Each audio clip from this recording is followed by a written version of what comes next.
Fala galera, sejam muito bem-vindos a mais um vídeo do canal Mundo de Renda.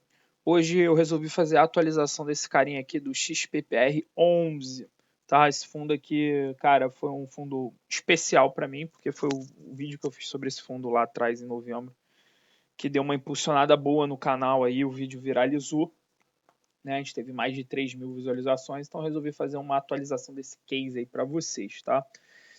Aquele meu vídeo de novembro já foi em tom bastante alarmante, tá? Porque a situação que estava se desenhando no horizonte estava muito difícil. Tivemos algumas atualizações desse case aqui, alguns fatos relevantes que eu vou comentar com vocês. Eu vou fazer uma nova atualização do case, tá? É um fundo aqui que está negociando a R$ 33,96 hoje, na terça-feira, 17 de janeiro. Um pouco acima aqui, bastante acima da mínima, né? 10% acima da mínima, que foi de 31,13. A máxima do ano aqui estava em 68,36, pagando dividend yield de 13,26%, com uma desvalorização de 50% nos 12 meses e um desconto sobre o valor patrimonial de 65%. Tá?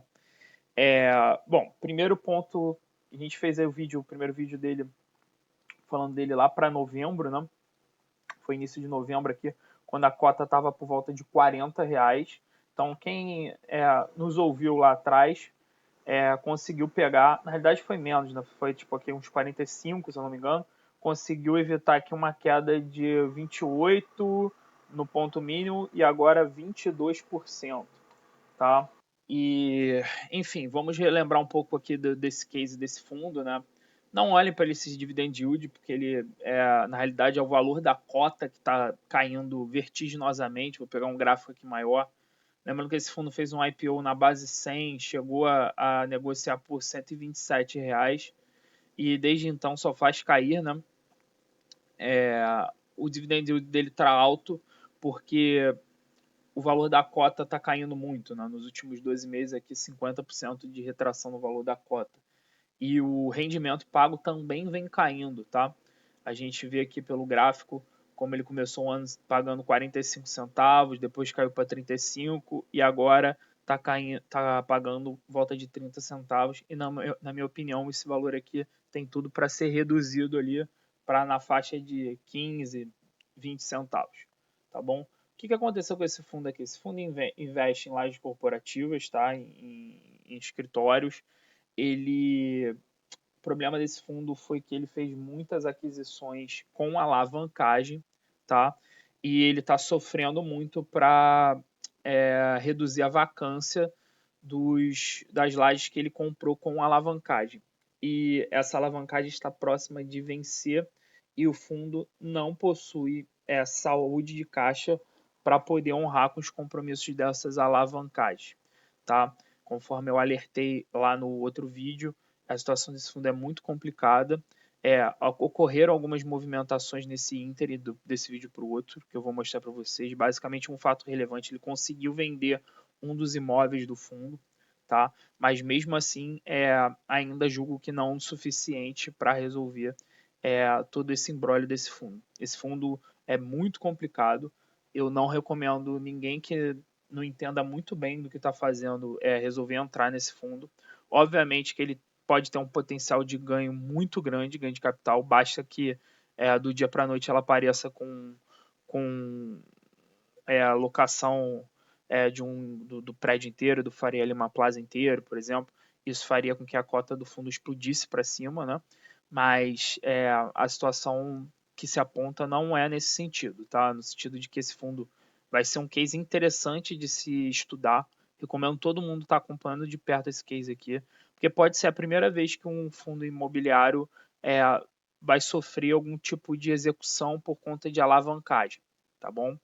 Eu vou explicar melhor o case para vocês. Vou abrir aqui o relatório gerencial de dezembro, que saiu no início de janeiro, né? Aqui o fundo fala que pagou lá os 30 centavos. A cota de fechamento do ano foi 32,26. Então já deu uma melhoradinha. Hoje está em volta de 33. Rendimentos pagos. Bom, aqui ele fala do fato relevante que ele divulgou em dezembro, né? Que foi a venda do imóvel que ele tinha lá do edifício Santa Catarina. tá certo? Vai ter mais abaixo no próprio relatório gerencial o fato relevante. Eu vou discorrer um pouquinho sobre essa venda e mostrar como essa venda foi uma venda desesperada, uma venda ruim, tá? Que mostra que o fundo tá acabando o tempo do fundo conseguir caixa para pagar algumas das suas dívidas, tá? Aqui ele fala que a venda corrobora com a estratégia, que ele precisa fazer esses pagamentos para fazer frente às obrigações assumidas pelo fundo, aqui das alavancagens, né?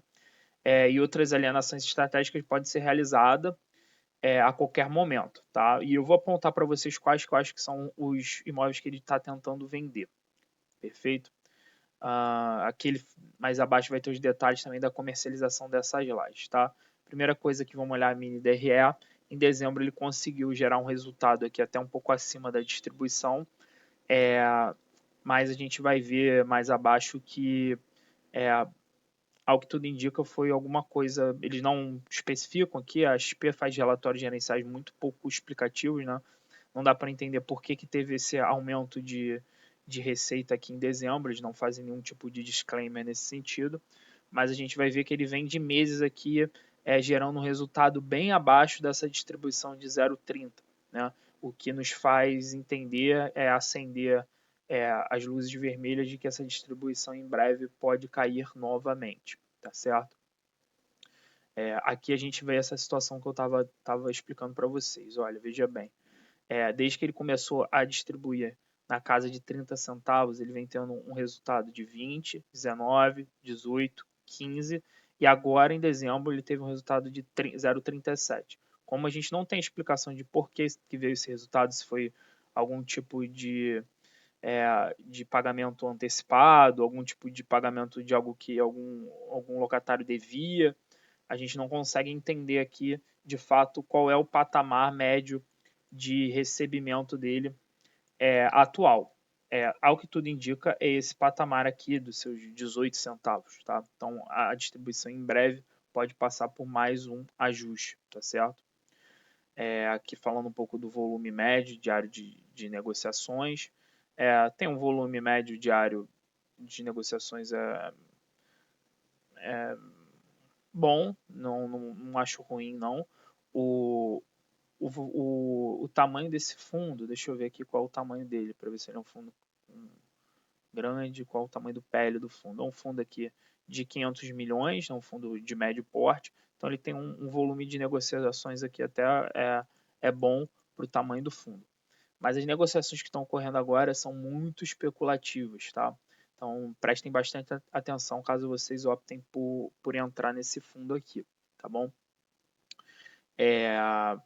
Que fala um pouco mais da liquidez, da rentabilidade, que é horrorosa, né?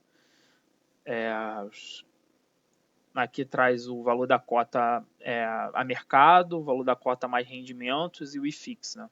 Você vê aqui que quem investiu nesse fundo perdeu para o IFIX em quase 50%, né? A gente teve um IFIX aqui a 98,22, partindo de uma base 100, e quem investiu aqui e colheu os valores das cotas e reinvestiu os valores das cotas colheu aqui um resultado de 51,08. Né? Fundo realmente um momento bastante complicado. Né? Lembrando que aconteceu muita coisa aqui, né? A tese do fundo não conseguiu se concretizar por pandemia e tudo mais, toda aquela lenga-lenga que vocês já sabem em relação a lajes corporativas. Tá? Aqui é um pouco do portfólio, como é repartida a receita imobiliária dele por locatários, por setores, correção monetária. Tudo isso fica em segundo plano nessa análise. Tá? Aqui a evolução da vacância física, isso é um ponto importante. Você vê que ela atingiu aqui 48%. Em dezembro ele conseguiu reduzir, conseguiu alugar um espacinho e caiu para 45%, mas mesmo assim uma vacância física enorme. Né? Que é um fundo concentrado em São Paulo, né? Com alguns imóveis em Barueri e outros na cidade de São Paulo mesmo.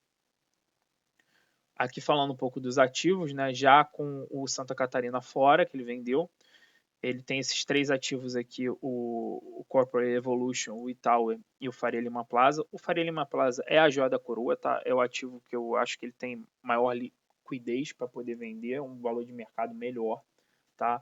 mas ainda é um ativo que está muito pouco locado, porque ele ficou pronto há pouco tempo.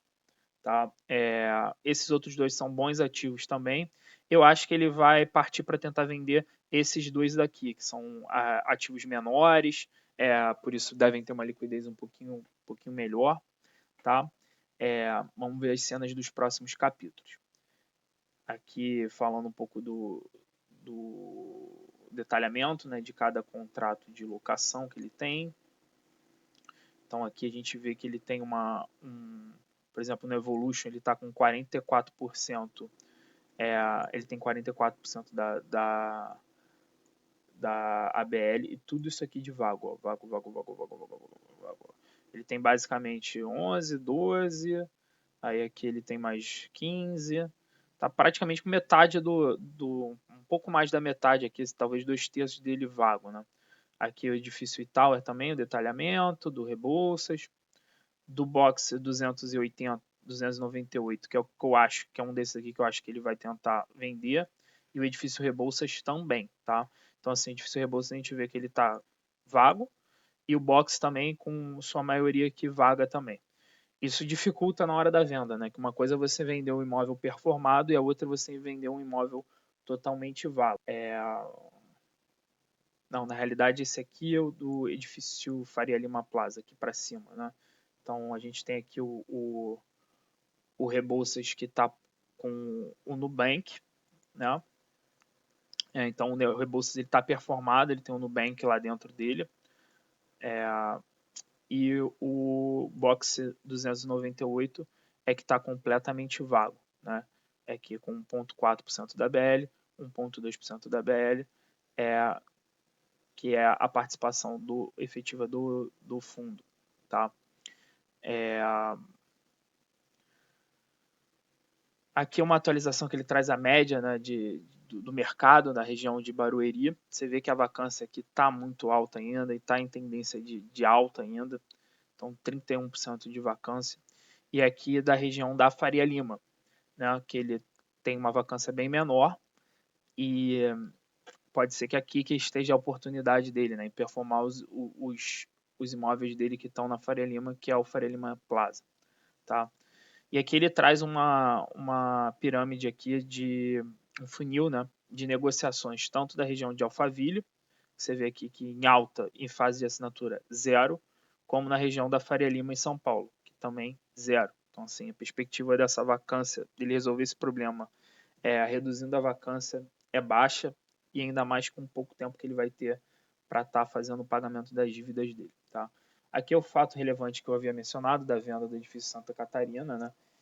A venda foi muito ruim, tá? Ele vendeu basicamente no 0 a 0, então ele comprou lá atrás há 2 anos a 19 milhões, está vendendo 19.300. E, enfim, nesse ínterim teve inflação, GPM, DI, qualquer indexador que você coloque, você vai ver que houve uma perda, né, no capital do cotista. E além de ser ruim, ela foi feita de modo parcelado e com parcelas muito longas e não mostra aqui que se vai ter alguma correção monetária dessas parcelas. Ou seja, então na realidade não foi nem 19 mil, né? Se trouxer valor presente, esse valor dessas parcelas, se não tiverem correção monetária, vai dar um valor bem menor, vai dar um valor de 16 mil de repente. Então foi uma venda realmente desesperada, na minha opinião. E realmente a situação do fundo eu acho que é de desespero. Ele precisa vender ativos para ter caixa. Caso contrário, ele vai começar a ter os CRIs executados, tá certo? Aqui é o tamanho do buraco do fundo, né? Ele tem um saldo devedor aqui quase do valor do PL dele, né? Como eu mostrei para vocês. Os indexadores nem são tão ruins, tá? Mas a pouca geração de caixa por conta da baixa performance dos imóveis, né? Da vacância alta, nos traz uma situação bastante complicada e o valor da cota é extremamente depreciado, não permite que ele faça um follow-on para captar dinheiro para poder estar pagando essas dívidas aqui. Algumas dessas dívidas aqui, elas têm vencimento de amortizações em curto prazo de tempo, tá? E o principal problema é esse cara aqui, essa dívida aqui, que foi para contrair o próprio Faria Lima Plaza, que, se eu não me engano, ela vence em março, eu acho, que são 64 milhões de reais de saldo a pagar. O próprio fato relevante aqui diz que esses 19 levantados vão ser usados para pagar esses 64, e a gente não sabe se o fundo vai ter, até o momento do pagamento desse saldo residual a pagar, vai ter caixa para poder cumprir com esse compromisso. Então a gente pode estar diante do primeiro caso de uma execução, né, de uma dívida, né? E aí o executor ele vai retomar a posse do Faria Lima Plaza, o que seria catastrófico aqui para o fundo, né? Bom, pessoal, era isso que eu queria falar com vocês. Espero que vocês tenham gostado do vídeo. Quem gostou, por favor, curta, compartilhe o vídeo com os amigos aí, compartilhe o canal, se inscreva no canal. Qualquer dúvida, crítica ou sugestão, só mandar nos comentários que eu respondo todo mundo. Beleza? Valeu, um abraço e tchau!